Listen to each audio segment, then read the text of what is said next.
Good morning. Today I'm continuing talking about the Dhammapada, verses from the Dhammapada. And I'm still going to be talking about verses from the first section, the twin verses, and I'm going to talk about the last two verses. So just a word of to encourage you to be open-minded about the fact that all through, many of the Buddha's teachings, there's a lot of reference to man and to he, but they do also apply to she and woman, or any other description you have of yourself. Also, there's a lot of images which personally I really like from 2,000 years ago. So there's a lot of images about carts and cattle and so on. So anyway, it doesn't detract in my eyes anyway from the message of the teaching. So the first verse, I'm going to talk about verses 19 and 20, the final verses of this section. The man who talks much of the teaching, but does not practice it himself, is like a cowman counting others' cattle. He has no part in the brotherhood.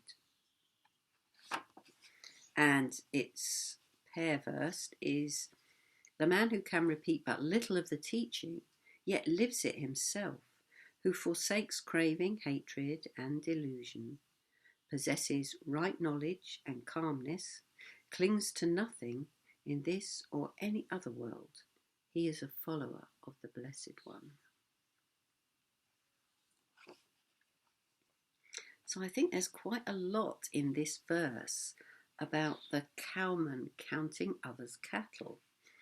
And it made me think of vicarious enjoyment. So you might remember the Brahma Viharas. And the first, as you know, is metta. The second is karuna, or compassion. And the third one is mudita, or sympathetic joy, or gladness in other people's good fortune. Good fortune, or just their good qualities and so on. And sometimes we can find that quite difficult to rejoice in other people, and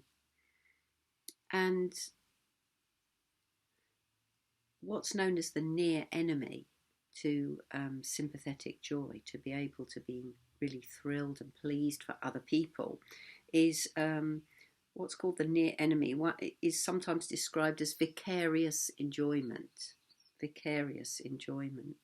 And that is kind of, your enjoyment is sort of on the back of other people. It's not really gladness in them. It's more having some pride around them. So let me just unpack that a bit with this. It's like a cowman counting others' cattle. So it's a bit as if, a bit of one-upmanship with somebody. Maybe they're boasting about something. You say, oh, well, guess what? I live next door to somebody who's got 3,000 cattle, as if somehow it's reflected glory on yourself.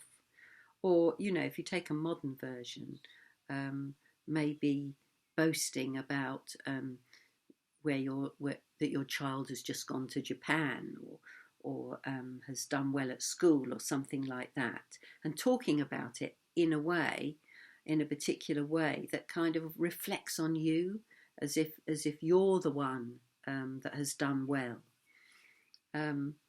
So yes, I think it's something that we have to watch out for, kind of joining in the glory of somebody else, as if somehow it says something about us, which of course it doesn't. Not that we shouldn't take pride in our children, of course, but I think you know what I mean about taking the credit for something that's really somebody else's. Yes, but there's also a sense that you could see this, so I'll just repeat that bit. It's like a cowman counting others' cattle. He has no part in the brotherhood. It's a bit like, he sounds quite lazy to me, You know, he's counting others' cattle, but he's not really working to get cattle for himself. So, and talking much of the teaching and not practicing it yourself could be a bit like that, couldn't it? It's like, oh yeah, you've got a good memory, so you can remember all the lists and everything. But actually, well, you quite enjoy being part of the Sangha. So, yeah, I mean, the Sangha is a nice place, isn't it? A nice community. We've got a pleasant Buddhist centre. There are people there that listen to us, that maybe talk sense, maybe talk in meaningful ways that are very pleasant to be around. And we can practice the Dharma just as quite a pleasant way of life in a way, without really putting in much effort into what it's really about, into changing ourselves, into transforming ourselves, or even being a bit kinder, a bit more generous. It might just be that it can be no more than joining a pleasant club. And well, that isn't practice, is it? Practice, it puts us up against ourselves, because basically it's about becoming more aware of ourselves and others. And becoming aware of ourselves, it sounds so easy, doesn't it? It's easy to say that, but actually to become aware of ourselves in all its manifestations, all the dark side, all the wonderful side, takes honesty and courage and so on. So this sounds to me like a lazy man, who has kind of hung around the Sangha for a long time, who knows a few of the lists. He can tell you what the Buddha said, but actually he's not doing much about it. So the corresponding verse, the man who can repeat but little of the teaching yet lives it himself. So I think this is really important, because sometimes we can imagine that that we need to know a lot of Dharma, and we can buy more and more books and get more and more confused about what the Dharma actually is, or we make the Dharma, or we imagine the Dharma to be what we want it to be. I think there's a great pull for us to do that. If we're reasonably ethical and we know what the Buddha said, in a way we don't want to be at that cutting edge because it's uncomfortable. And so it's very easy to rest on our laurels, as it were, and to think, well, I'm a pretty good person, and I do my best, and not to look for what the next step is. So you haven't got to know a lot about the Dharma. It's application, isn't it? So this man, the man who can repeat but little of the teaching, you don't have to know much. I think Sangharakshita once said that that really, if you applied yourself to a couple of verses of the Dhammapada, that would be enough. And if you meditated, if you did mindfulness of breathing and the metta bhavana, it could be enough if you really, really went deeply into those practices. Instead, there's so much on offer, and we think there's some higher, mysterious, esoteric teaching that if only we have that, then we'll really want to practice, and we'll get somewhere. So one of the other things that Sangharakshita said that's it's so pertinent is that there's no higher teachings, there's only deeper understandings. Only deeper understandings. So we don't need a lot of Dharma, but we need to really penetrate into what we know. So this man maybe can repeat but little of the teaching, but lives it himself. So it's what we do, it's how we apply ourselves, isn't it? And it's what our motivation is. Yes, I was just thinking, that it's our motivation, how we practice the precepts, for example. It's all very well being generous if we want everyone to know about it, but what's going on in our heart when we practice generosity? So this man who can repeat but little of the teaching, yet lives it himself, who forsakes craving, hatred, and delusion. So they are at the heart of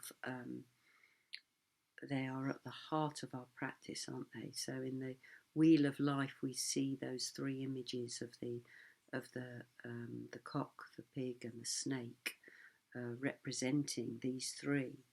So it's craving and its opposite, hatred, and spiritual ignorance that drives us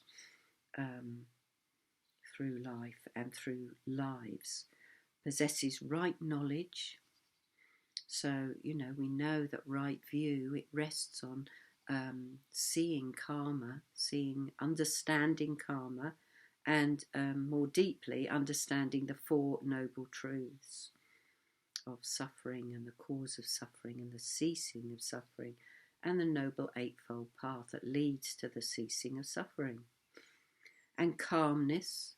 So we develop calmness through the mindfulness of breathing. We need to develop that way of being with ourselves in an open, calm, attentive, alert, alive way. Who clings to nothing in this or any other world.